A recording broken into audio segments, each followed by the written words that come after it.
How you doing, YouTube? Matt with Massive Beer Reviews back with some review goodness here in the form of some Courage Russian Imperial Stout. Now, I've reviewed this beer actually, I think two, maybe three times already. It's one of my favorite Russian Imperial Stouts, if not my favorite Russian Imperial Stout in the world. Black Albert from Destruce is a bit more impactful, but it's more of a jacked up, like imperial Russian Imperial Stout. In a more traditional sense, this is the fucking cash money fucking millionaire in my eyes. This is the one that does it for me. Just the fucking definition of what's perfect when it comes to Russian Imperial Stouts. Now, I've done a couple of reviews. I think I've done a little bit of aged ones too. I'm not exactly sure which ones I've done. I haven't gone back and looked at which ones I've done. But I was lucky enough to have my buddy Brad. You've seen him on reviews before, and I've talked about him ad nauseum. He's one of the guys that, good friend of mine, hooks me up with great beers all the time. He actually went down to down south, North Carolina way, and actually passed by this gift pack at a local store a couple months ago, or a month or so ago. And I was like, he's like, man, should I have bought that? I was like, fuck yeah, motherfucker.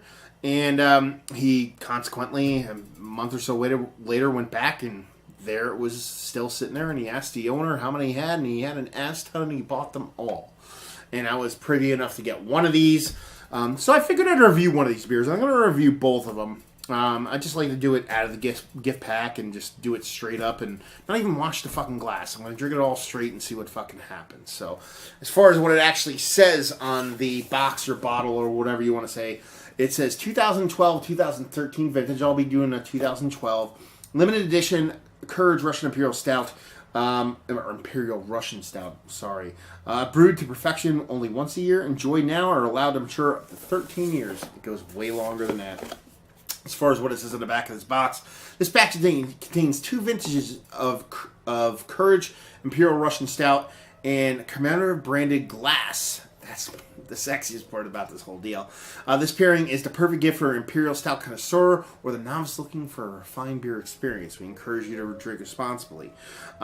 Brewed for an Empress. I'm going to read this whole thing, so fucking skip ahead or buckle up, whatever the fuck you want to do. It says, during a long stay in England, Peter the Great of Russia fell captive to the power of the porter and requested a beer be sent to Russian imperial courts. When the first batch spoiled on a long journey, the London brewers quickly altered the recipe, brewing with extra hops and higher alcohol content to be able to withstand the freezing temperature of the Baltic. By 1987, brewer John Courage had perfected the style and had by then captivated Catherine the Great, and it wasn't long before she demanded regular shipments of what is known as Courage Imperial Russian Stout. In 2011, Wells & Young head brewer Jim Robinson embarked on an exciting journey to recreate this famed Courage Imperial Russian Stout. Now, let me break there. This is one of the beers that actually I lusted after when I first got into beer. There was these tiny little 9-ounce bottles of this beer kind of floating around. This is before the Wells & Young, yes, the Wells & Young of banana bread fame. This is before they actually had the rights to the beer. So it was out there. It disappeared for a couple of years in 2011 and came back.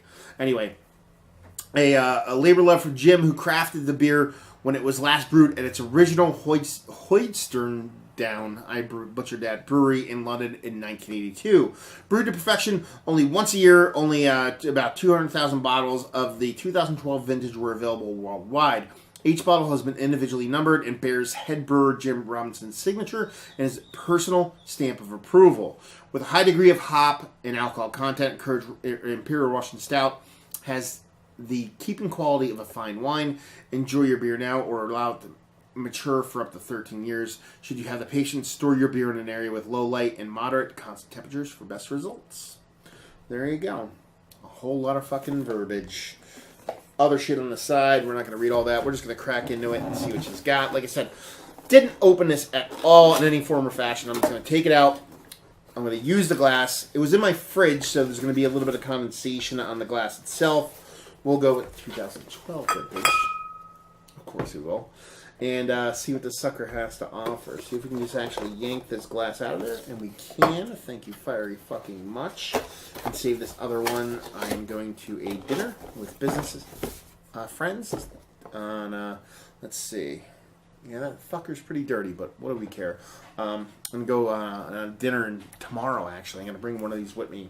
They're all non-beer drinkers, and I just figured I would surprise them and see if they actually take to it. They are beer drinkers, but they're just not, beer drinkers like you and me, I guess you would say. So we're going to give this a really rough pour, considering it doesn't look like it wants to get much of a head, if anything. So yeah, half a pinky finger, just north of khaki colored. Like, it's a little bit darker than khaki colored head, somewhere between malted malt ball and khaki colored head, receding pretty quickly in this dirty as fuck glass. And it's dark. It's not the darkest beer you would ever see in your life.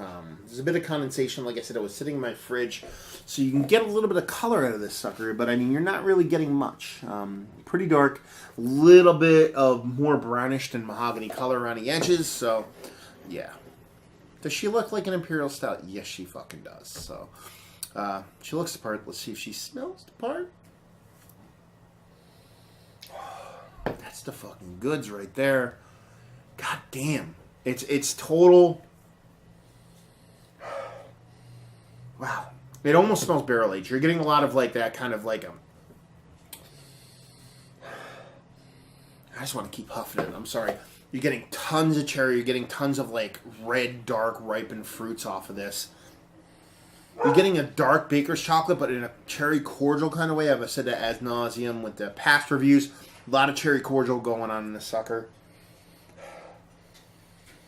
Yeah. That rich, deep, it almost smells like a kind of a cherry, kind of bourbony barrel char without the booziness. And that's what you're getting, like those dark malts, those chocolate malts, you're coming through as almost like a barrel vibe. But then you get that really nice sweetness that doesn't even get close to cloying, but sweet enough to where you're like, okay, this is something big and it's something robust. ABV-wise, 10%. I didn't say that. But it has like such an approachability. There's no heat whatsoever on the nose. And it just smells, it smells like a very gently bourbon barrel aged, low ABV Imperial Stout. It doesn't smell 10%. It smells more around the 8% range, but it smells like there's a barrel involved, but there's age involved. So considering the fact that this is just straight up beer, no barrel whatsoever, and you're getting that kind of barely fried, but also a pseudo kind of lactosey kind ofness out of it. I don't know if it's coming from the age and the malt combining, but you're getting this kind of milk stouty vibe from it. Nothing sour whatsoever, just more of a creamy kind of fluffiness, as you will, as I've said as a billion times before. So yeah, I mean, she smells absolutely fucking fantastic. So she looks the part, she smells the part. Let's see if she tastes the part. Cheers.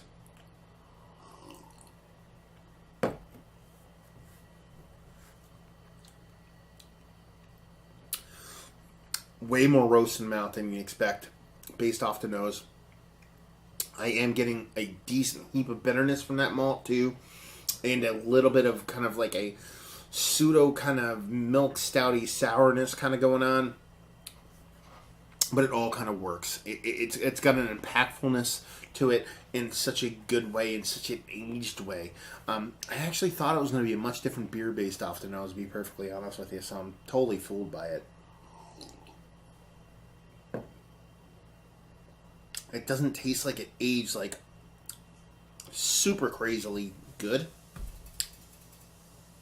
Based off of other iterations I've had, that bitterness is a bit more biting, a bit more prevalent, and it has to be coming from that malt.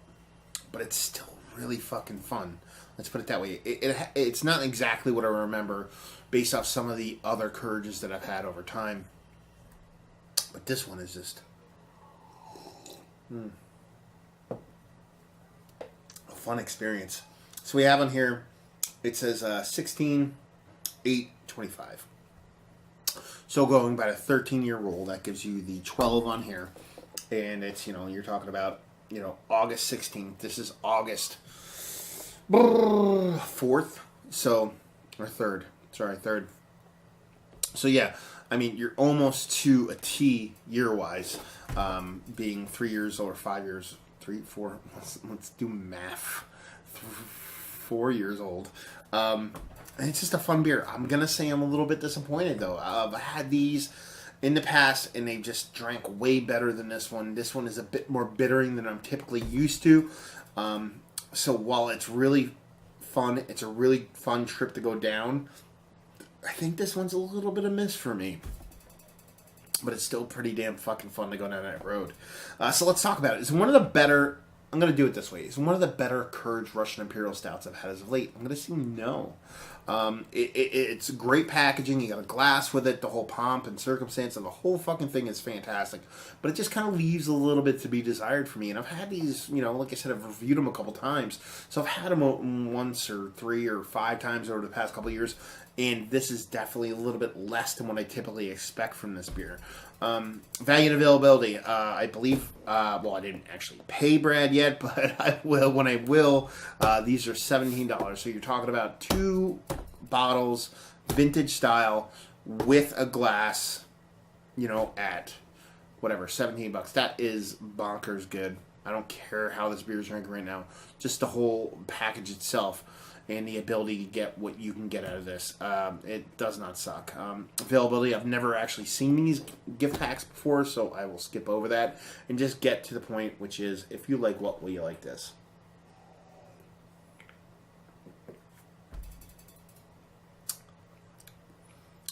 I would say if you like your Russian Imperial Stouts with age on them, to where you're getting some of those almost umami kind of flavors out of it.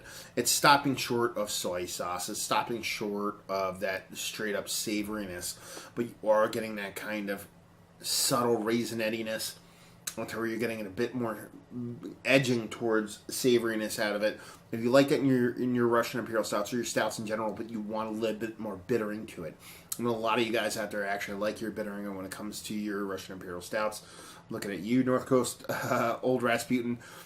This leans up a little bit more that than what I typically get from this beer. So if you're picking up one of these gift packs, at least the 2012 version right about now, which is midsummer 2016, you're going to get a lot of those kind of, bittering Russian Imperial Stout notes, but get a little bit more age and savoriness from it. So if that's what you're looking for in a beer, you'll like this. If you're going for what I typically get from your Courage Russian Imperial Stout, which is your Wells & Young and some of your newer Wells & Young bottles, where it's a bit more hop bitteriness has dropped off, and you have a bit more sweetness in there, but it's still absolutely leaning on the savory side, where you're getting that umami with the fucking actual raisinettiness that I fucking love. I wouldn't say you're going to be disappointed, but it might not be wheelhouse for you. So it's kind of a weird one. I don't know what the 13 bottle is. Maybe I'll report back and actually just make a blurb about it, because like I said, I'm going to share it with some people and not record it. But yeah, all in all, it's not the best Courage I've had, but it's still a Courage, which is pretty fucking awesome. So there you go. Another review in the books. Hopefully you guys enjoyed the review. If you did or you didn't or somewhere in between, please leave a comment in the comment section below and subscribe on all that fun stuff. If you want to check us out anywhere else on the internet, you can. Facebook, Twitter, Instagram, Untapped, Massive Beers, and all 4 of those places. And yeah, another review down. So hopefully you guys enjoyed the review. Hopefully you're enjoying a nice Russian Imperial Stout right now. And hopefully see you next time. Cheers.